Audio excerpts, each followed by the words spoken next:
Hello and welcome to another Monday night Q&A. I'm joined tonight by my colleague Craig Hawkins, one of our electrotechnical assessors. Good evening, Craig. Evening, Sam. How are you? I'm good. For not too bad for a Monday. How's your Monday been?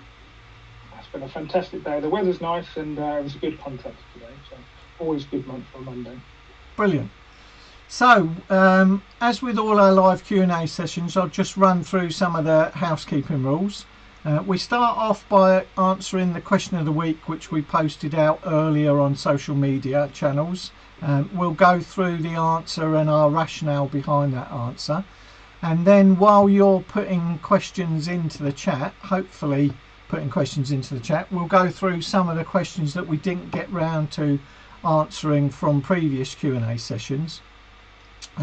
So please put your questions in the chat. Any burning questions that you've got, questions that have been rattling around in your head for a while and you've always wanted to know the answer, please post them into the chat and we'll try and clear those up tonight. Remember, be respectful to each other in the chat. There's no such thing as a stupid question, only stupid answers.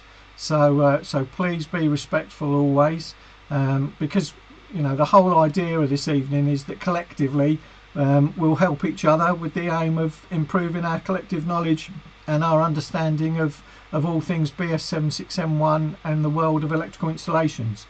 So yeah, please help us. Nobody knows it all, and bear that in mind when you're offering advice and guidance to people.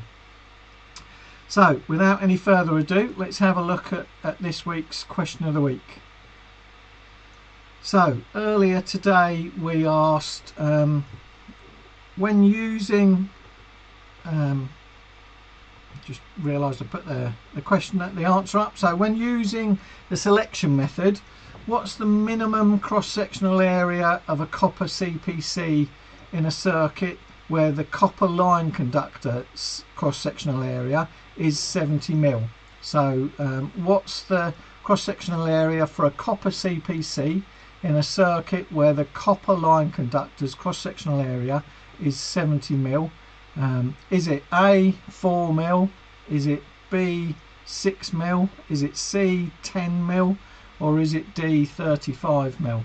And I do have to say, one of our eagle-eyed engineers out there today, thank you very much for pointing it out, they are all cross-sectional areas, so they should be millimetres squared. I do apologise for that. They should all be millimetres squared because it is a cross-sectional area we're talking about, not a distance or diameter.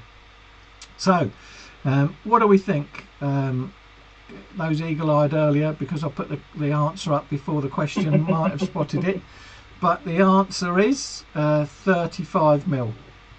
So do you want to talk us through that answer, Craig? Yeah, so regulation 543.1.1 gives two options for selecting the size of a protective conductor. So you can either calculate it or you can select it. So calculating it would look at 543.1.3, and that would be the adiabatic equation. But the question here was asking about the selection rather than calculating it. So in some situations, it's advantageous to select the cross-sectional area of your required protective conductor. That might just be because you don't want to calculate it, but that's table 54.7. And as we look at the cross-section of table 54.7, we have three different types of sizes of cables. So it gives you the size that is less than 16 millimeters squared, 16 to 35 millimeters squared, and then above 35 millimeters squared. And when it's copper, we see the middle part of that table, and it's quite clear that when it's 16 mil or below, it's the same size as the line conductor. So a 10 mil would have a 10 mil CPC. If it's between 16 and 35, it would be a 16 millimeter squared, and then anything 35 or above, it is half the cross-sectional area of the line conductor. So 70 divided by 2 is 35. So that's where we come to the table 54.7 for selecting it rather than calculating it. But as we said, the adiabatic equation is likely to reveal a much smaller required cross-sectional area for that conductor as well. Okay, brilliant. Thanks very much. So while you're gathering up your questions, and please do post your questions into the chat, we'll go through some questions that we've had from previous sessions. So the first one is quite a common one that we get on the technical helpline. Can I install a single phase circuit and a three-phase circuit in the same multi-core cable? And in fact, that's a particular one we quite often get. Can I put two circuits in the same multi-core cable? And in a nutshell, the answer is yes, you can. That's clearly stated in one of the regulations, 521.7, where it says 2 or more circuits are allowed in the same cable provided the requirements of section 528 are met. So it's there nice and black and white to say yes, you can do it. 528 does have some specific requirements, so particularly covers what the different voltage ranges are associated with band 1 and band 2 circuits, and talks about when they're contained in the same wiring system as a circuit of a nominal voltage exceeding that of low for voltage band 1 and the same, then you have to do things such as ensure that the insulation of every core in that cable must be rated for the highest voltage that's present. So those are some of the things that you need to ensure, which is what are covered in section 528. But yes, the general answer is yes, you can. 521.7 states it quite clearly, you can do it, but just bear in mind the additional requirements of section 528. Anything you'd add to that, Craig? No, that's pretty clear and concise. Huh? Not often we see it, but it is something that we do come across on occasion. Yeah. Okay, another question that we had held over was, do cables running a ceiling void require the additional protection of a 30 milliamp RCD? And our thoughts here, Craig? So, no, they don't. So they don't have the same level of risk associated to penetration, such as fixings, as the same that walls do, or floors do for that matter. And the reason for that is in relation to you fixing floorboards down, fitting plasterboard, putting pictures up on the wall and such like that. There is less risk of you doing such a thing into the ceiling from the plasterboard upwards as such. So there are some general requirements in relation to the environmental conditions in which that cable is placed, so you've got to make some considerations for that. There might be some other requirements for that circuit having an RCD in it, but that could be that the circuit is serving a bathroom, or it's on a TT system, or it could be for a domestic lighting circuit that requires RCDs, or it could be a outlet circuit and so on. So that circuit may be fed from a 30 milliamp RCD for other reasons, but it wouldn't necessarily just because it's in a ceiling void. Yeah, no, spot on. Another question that we've got is, and again, one that we do get asked from time to time, can flexible cables be used for domestic wiring? I think we're all familiar with twin and earth, but in some instances people do come across domestic installations that have either partly or in some instances wholly been wired in flex. So the question often comes back because it seems to be that it's not the normal. Are we allowed to use flexible cables for domestic wiring? 7671 doesn't preclude it, but it does talk about it in 521.9.1, where it says a flexible cable shall be used for fixed wiring only where the relevant provision of the regulations are met. Flexible cables used for fixed wiring shall be of the heavy duty type unless the risk of damage during installation and service due to the impact or mechanical stresses is low and it's been minimised or protected against mechanical damage is provided. So as I say, it doesn't preclude it. It does make it quite clear, the bit that we've highlighted, in that it should only be used where the relevant provisions of the regulations are met. So you still have to comply with all of the relevant parts as BS 7671, and in particular I think the one that they're pointing to there is the general one for installation. So everything we install must be suitable for the environment in which we install it, or the way that we install it makes it suitable. So if that flexible cable doesn't have the required mechanical protection, for example, in that environment that you're running it in, then you would need to provide it with additional mechanical protection in order for it to be compliant with 7671. So yes, it's possible, but as the regulation says, only where the relevant provision and the regulations are met, and for cables it should be the heavy duty type, unless you can evidence that the damage during installation and service due to impact has been minimised or protected against. Come across that often out there in the real world, Craig, or? No, not very often. I think I might have seen it once in a previous life when a contractor may not have had any 2.5 twin in earth or 1.5 twin earth to hand, and they might have installed flexible cables at that time, but I don't see it used a lot in earnest.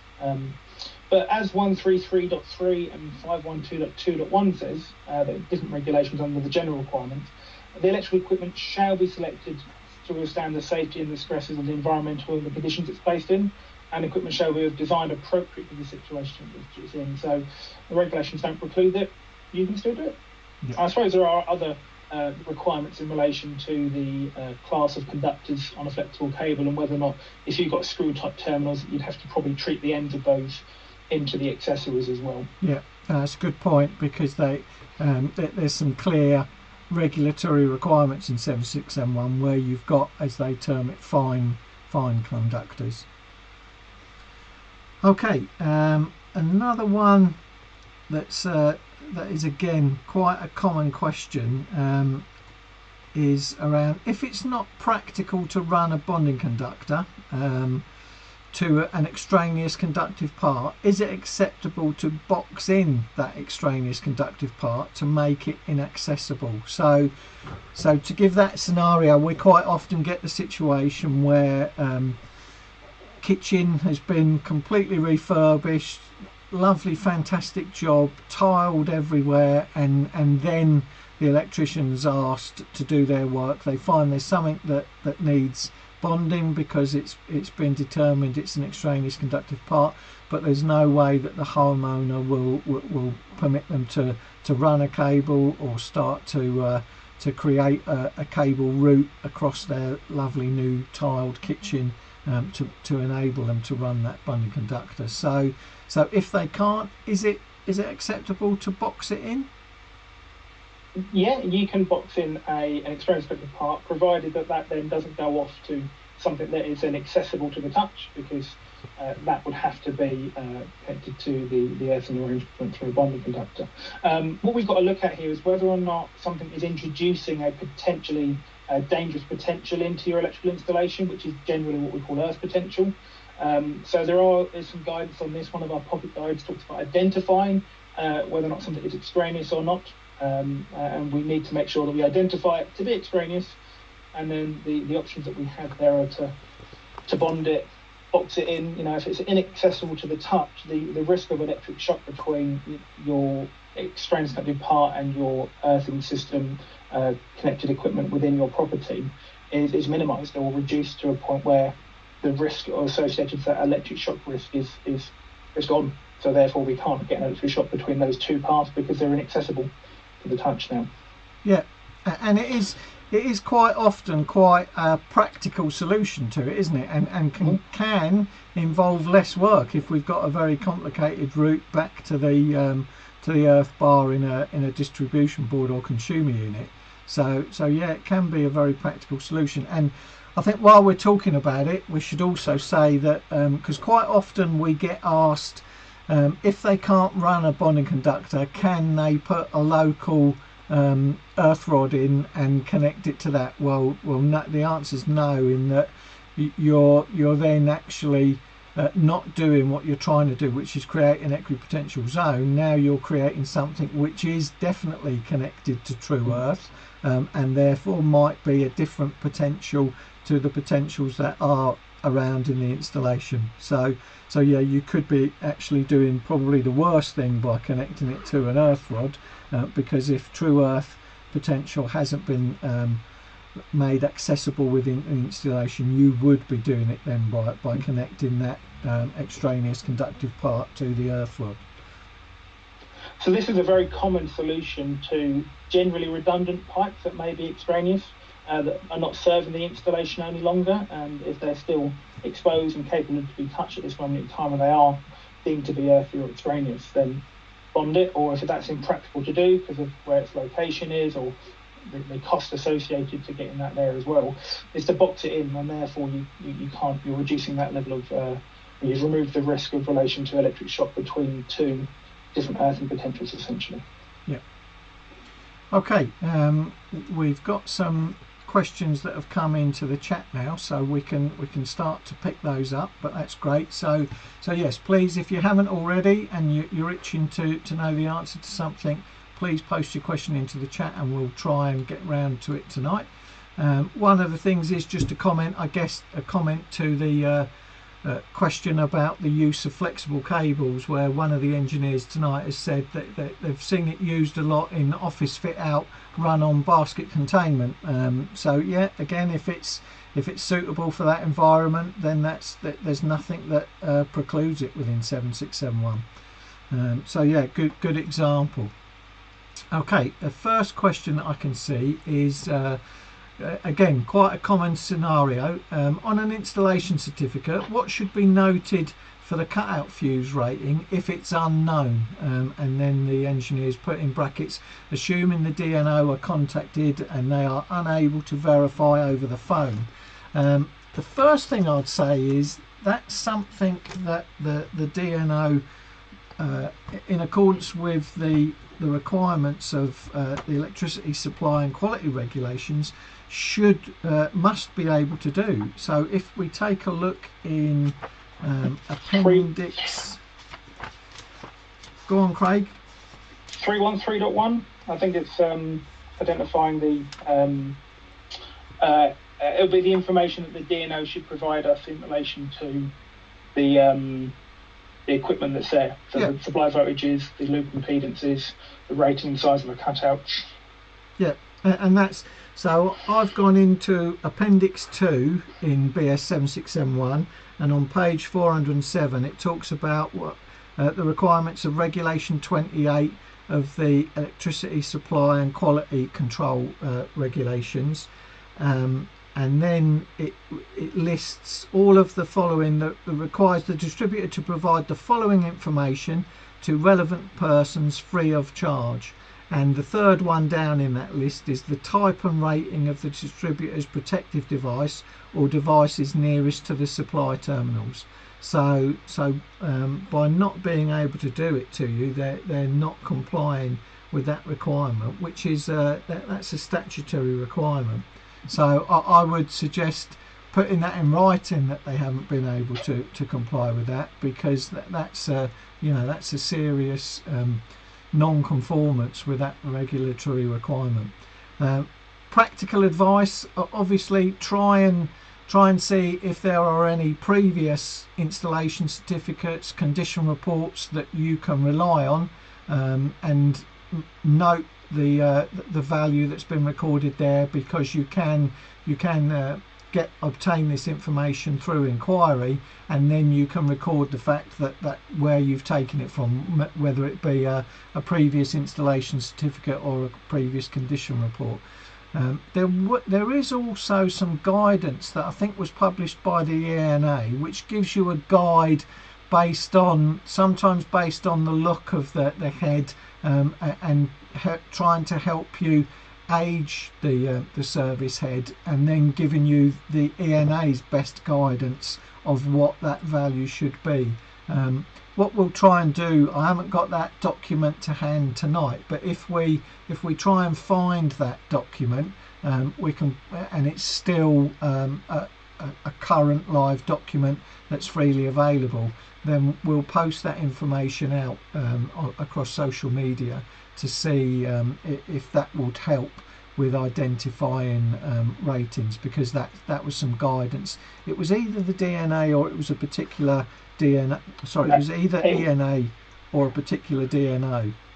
It was the ENA, and it was published in March 2019. Okay. Yeah, so we'll I've got this one. I'll send it to you later, Sam. Yeah, I think all we'll need to do, Craig, is just check that it is still current and they are still happy. But normally it's on the ENA website, so I'm pretty sure that we will be able to share that. And it won't, it won't give you the answer in every case, but it will certainly help for those ones where there's no real guidance coming from any other form.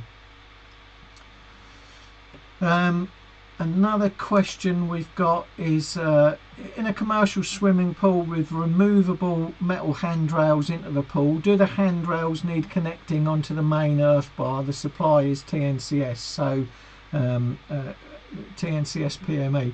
I guess the thing to say would be, you've got to see if they are extraneous conductive parts or not. Being metal handrails, they'll fit the requirement of being conductive, but unless they've got a path to the outside world, in particular and most commonly true earth, then that they may just be considered isolated metalwork and won't need to be bonded. So you would need to test them. I would guess on the basis that they're removable, it's probably not got a permanent connection to the outside world or to true earth, but it is something that you would need to test to see if it is extraneous or not. And then again, if it's extraneous, you've got situations where the boxing in that we talked about earlier won't be appropriate, but there may be another option by putting an insulated piece somewhere within that metalwork. Again, you might prevent the metalwork from being able to introduce a potential from outside. Anything else you can think of with that one, Craig? Yeah, so a lot of the swimming pool installations that I see or have done in my previous career as being an electrician, a lot of them come with plastic sockets. So they're an insulated socket that you place the steps tube into. So it might be a metallic part, but it actually goes into a plastic socket, so it would be isolated from true earth in most cases. But 702 is your best bet to have a look at identifying your conductive parts and what needs to be as part of the earthing system on a swimming pool required to connect it to the earthing system. Yeah. Okay, we've got another one, another engineer asking, when bonding basket tray, what size bonding conductor should we use and how often do we need to bond the cable tray? Is there a recommended distance, for example, every 50 metres? So the first one, sorry, go on. Well, if the cables that are on the basket tray are installed in sheath conductors, there's no requirement to earth the basket tray, and if the basket tray is not extraneous in its own right, then there is no requirement to connect it to the earthing system at all. Exactly the same as an isolated bit of tray work that isn't connected to the isn't an extraneous conductive part and itself has got installed in sheath conductors on. Yeah. They don't need to be connected to the earthing system at all. No, we see that quite often on tray, and especially with old school, pigtail bonding between the sections.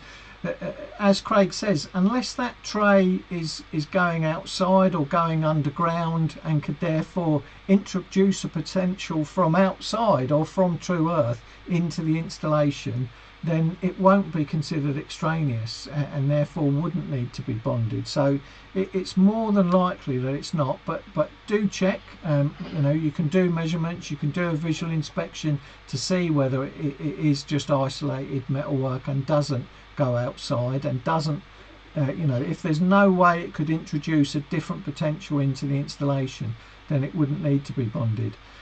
Just to answer the last bit, if it truly were an extraneous conductive part and did need bonding, then there's nothing that says it's every 50 metres. It's where it's accessible, and so where it could introduce a potential, you need to make sure that that's physically connected to your equipotential zone if ADS is the protective measure that you're using for that installation.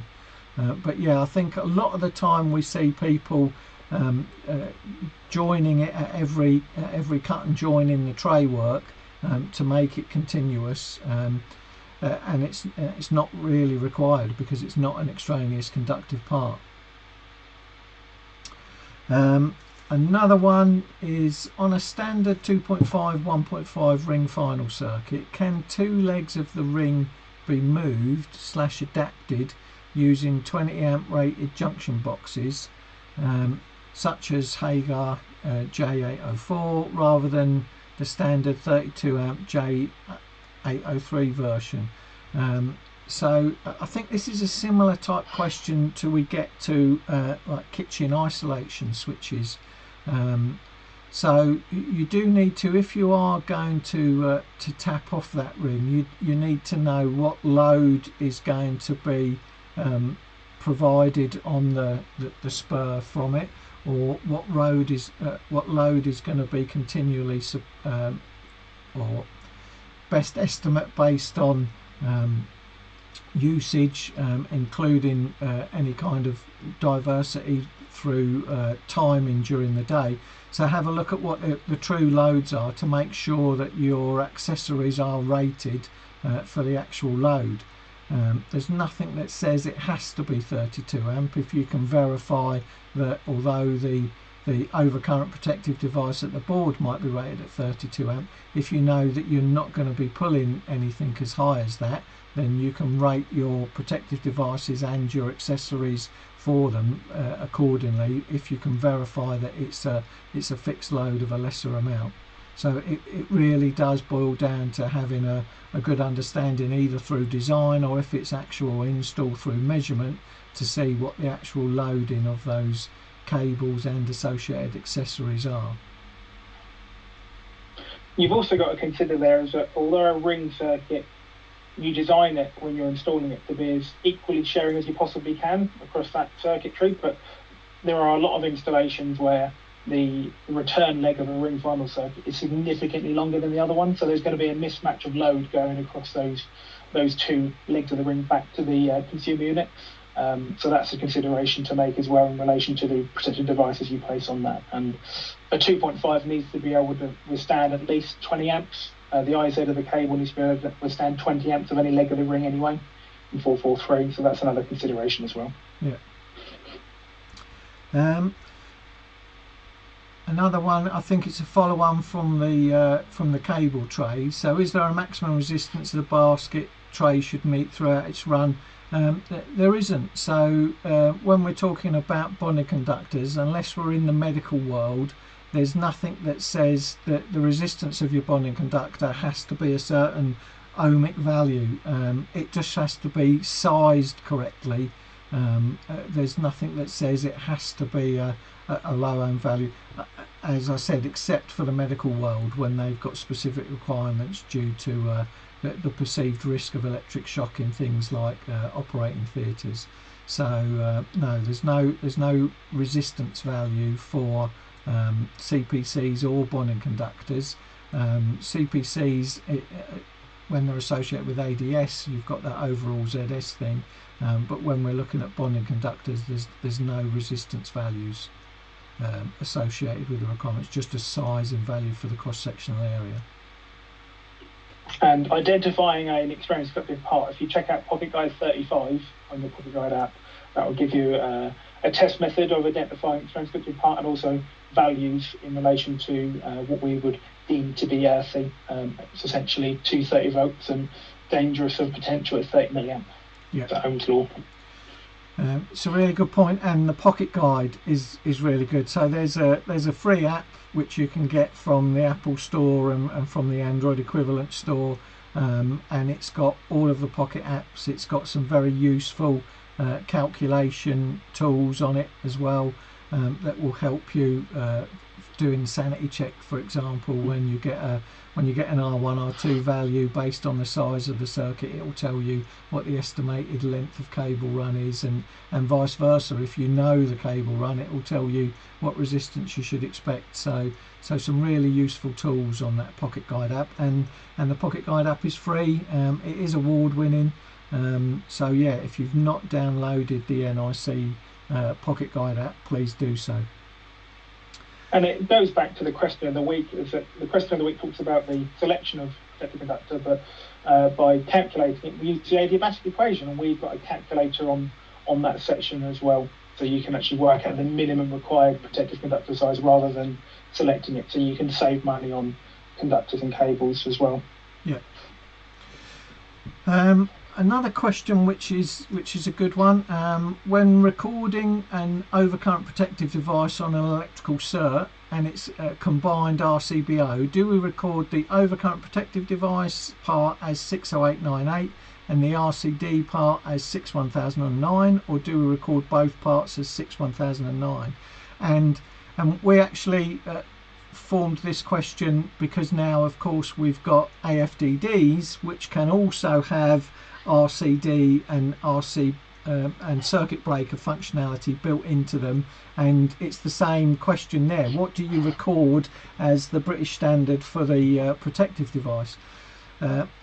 In general, our advice always is record what's there. So if it is an RCBO, then record 61009, because the danger being, if you record 60898, people will look for a circuit breaker which might not be there, and that comes, then roll that forward. If you're using an AFDD that's got RCD functionality and circuit breaker functionality built in, then record that it's an AFDD, a 62606. Record what's actually there, but then when it comes to breaking it down into the component parts, so now when you're asked about what type of RCD is it, then record the right RCD characteristics, and when you're looking at your maximum ZS for your overcurrent protective side, record the 60898 characteristics. So record the individual parts, but the overall British standard that you record up front for the type of device, record the one that's actually there, because otherwise it will greatly confuse the next person who comes along looking for a 60898 which isn't there on its own. The functionality is built into the RCBO that's there. And 61009, when the product standard includes overcurrent and residual current detection, and not just one or the other. So there's a different product standard for 61008 versus 009. So 61009 includes overcurrent protection, so that's why that could go in the overcurrent section and the RCD section. Okay, a question which we might need a bit more information on.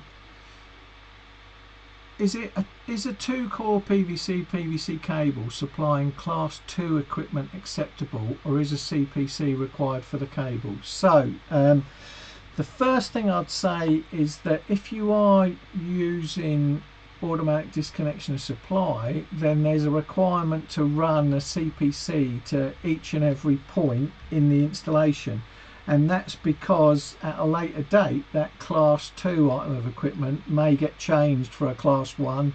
Somebody changes their plastic switch or dimmer switch, and they want a nice brushed aluminium or brass fitting. So there is a requirement, and I will just check on what I said, whether it's only if you use ADS or whether it's a general requirement for a CPC to be run to each and every point within the installation. So that's one thing to consider. Otherwise, but you do have other methods of protection. So you have double or reinforced insulation, which is a method of providing protection against electric shock, which doesn't it's not ADS, it's different from ADS. So you get self, PELV, double reinforced insulation, electrical separation, earth-free electrical bonding.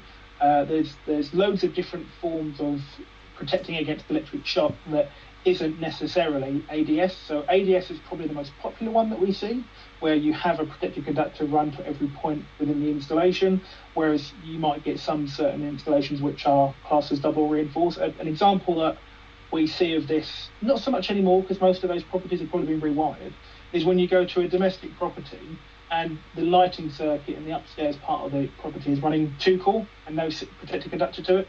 But if all of the accessible parts are insulated or class 2, then the risk of electric shock there has been reduced there. So we wouldn't rely on ADS there because we don't have the ability to operate the protective device with an earthing conductor or protective conductor.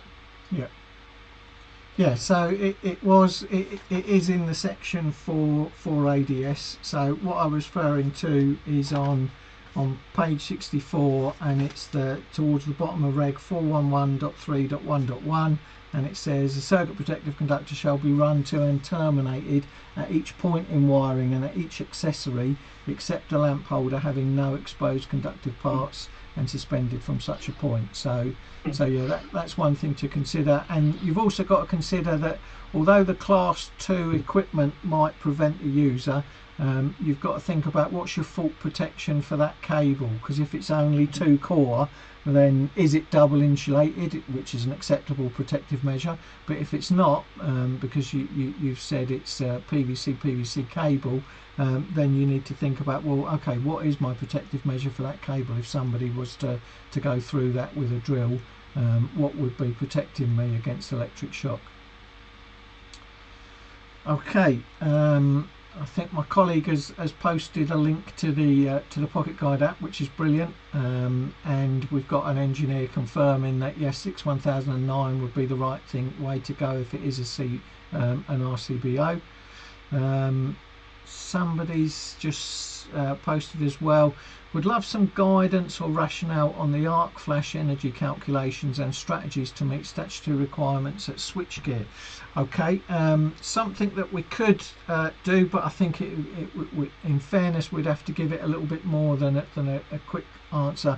I know one of my colleagues has been providing some guidance on arc flash protection, so yeah, it's a subject that's raised its head an awful lot of late, but yeah, I think it would be something that we wouldn't want to minimise by just a short answer, because it's quite a subject on its own.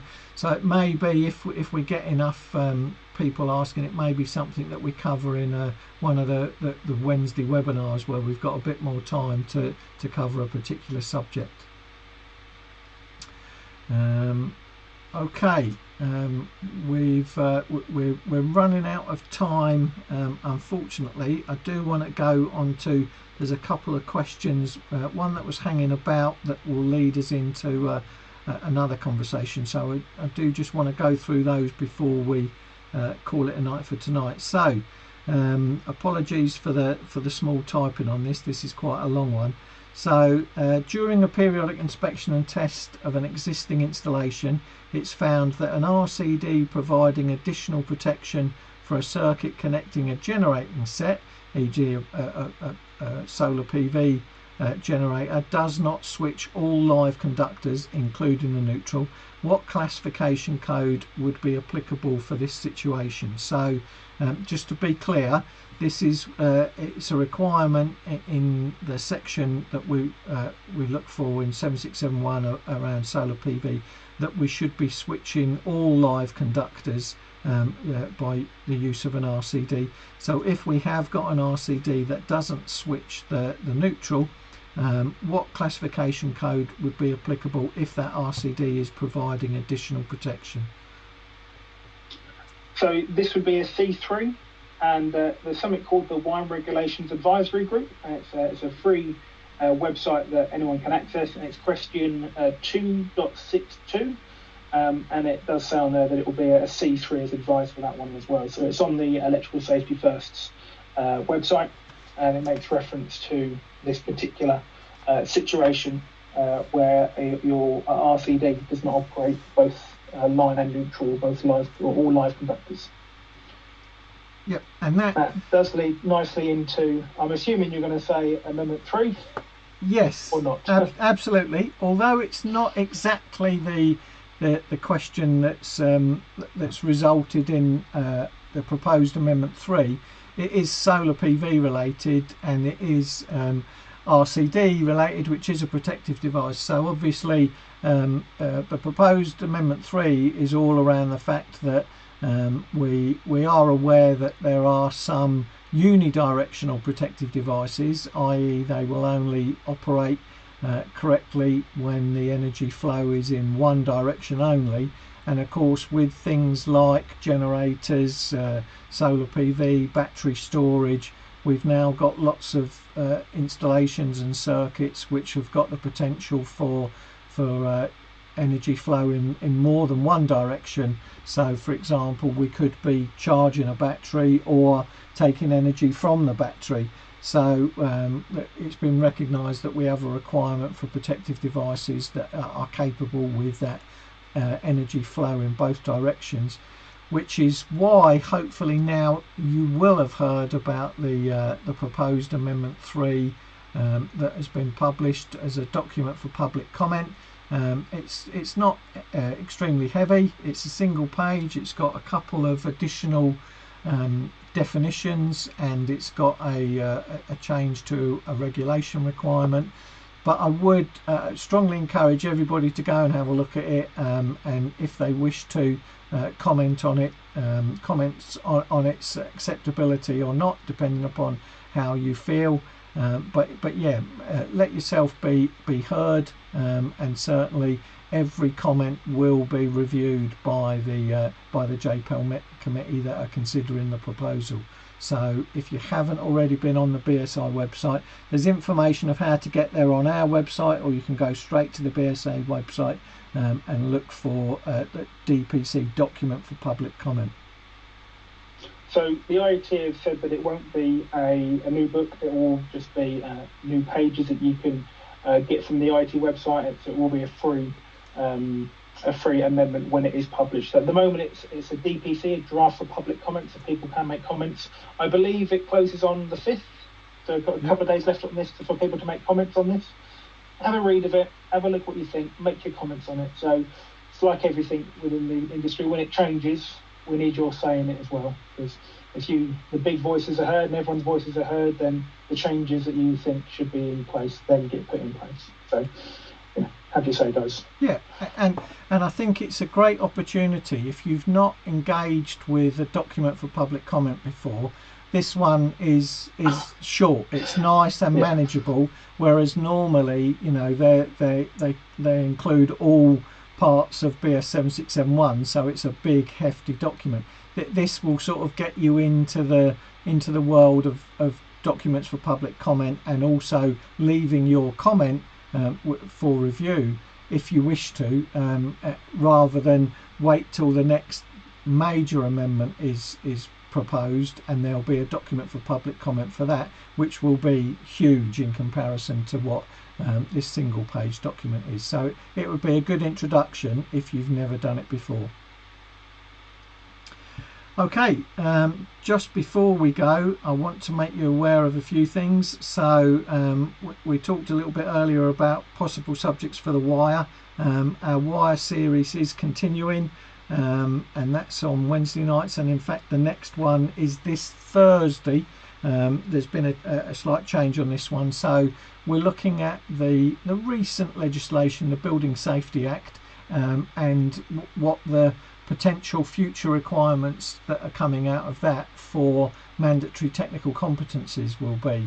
So again, a good bit of early preparation for what's coming down the line at some point in the future. So please, if you haven't already registered for that, that's something that you can register for now on the NIC ERC website. Please post registration, and in fact there's then in a fortnight's time after that there's an EICR coding clinic, which has also been posted, always there, very popular. So again, if you want to register for that, you can do that at the same time. In fact, you can either register for individual wire webinars, or you can click one link to register for them all. So it's well worth signing up for those webinars. Also, please do stay in touch. So if you're not already on our social media channels, please do. X, or Twitter as it was, Facebook, Instagram, YouTube, LinkedIn. Please stay in touch with us across those platforms. And the next Monday night Q&A, apologies if we didn't get round to answering your question tonight. I hope you realise that we've just run out of time, and we'll start with those again. always pleased to see people and to see people helping each other out within the chat. That, you know, that's the whole idea of these Monday nights, to try and help everybody. Everybody's got a question, everybody's got a nugget of information which perhaps not everybody else knows, so it's always worth sharing those things, because as I say, nobody knows it all, and so it's a real good platform to be able to try and help everybody to benefit us all in our understanding of all things 7671 and electrical safety. So we'll be doing another one of these.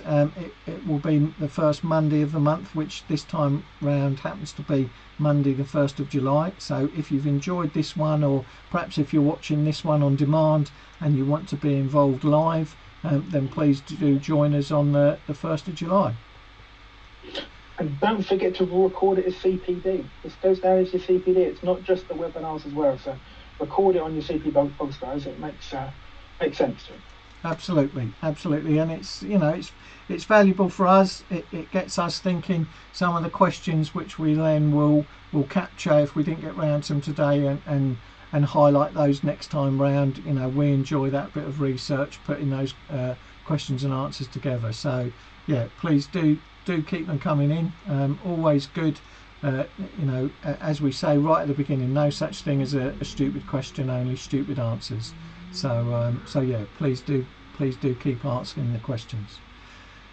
Thank you very much. Any last words from yourself, Craig? Enjoy the nice weather while it lasts, I suppose. Yes, good. Yeah, summer will be over very quickly. So yeah, if you've got any sunshine, see if you can get out there and get a bit of it. It'd be great. Okay, thanks everybody. Thanks, Thank you.